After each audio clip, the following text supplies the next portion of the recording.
тапсырма. Сөз жұмбақты шеш. Сөз жұмбақ кроссворд. Первое, что мы видим? Первое. Біріншісінде біз не көріп тұрмыз? Правильно, ребята, тюльпан. Қазақша қалай? Как будет тюльпан на казахском? Молодцы, ребята. Второе что? Третье. Четвертое. Төртіншісінде не көріп тұрмыз? Пишем. Жазамыз, балалар. Енді, балалар, бізге мәтін берілген. Читаем вместе. Бірге оқимыз. Гүлдер өте әдемі. Олардың түрлері бөлме гүлдері және дала гүлдері. Менің бөлмемде гүлдер бар. Мен гүлдерге су құямын. Гүлді сыйлағанды жақсы көремін. Гүлдер өте әдемі. Цветы очень красивые. Олардың түрлері бөлме гүлдері және дала гүлдері.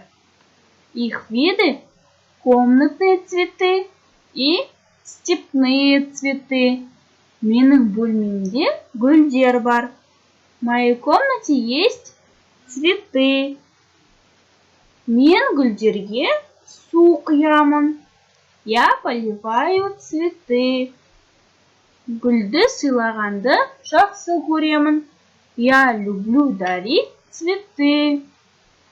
Жарайсыңдар, балалар. Енді, балалар, екінші тапсырма. Қазақ тіліне аударып жаз. Менің бөлмемде цветы бар.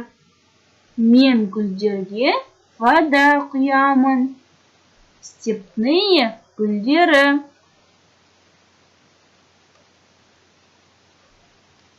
Үшінші тапсырма. Дұрыс сөйлемді жаз. Пиши только правильное предложение. Мен бәйшешек ұнайды. Терезеде үш гүл жүр. Мен гүл сыйлаймын. Маған дала гүлдері ұнайды. Мен гүл сыйлайсың. Жарайсыңдар, балалар. Үйге тапсырма. Видеороликтегі 3 тапсырманы орындап, маған WhatsApp арқылы жібер. Выполните все задания и отправьте мне на WhatsApp. Я буду ждать. Сабақ аяқталды.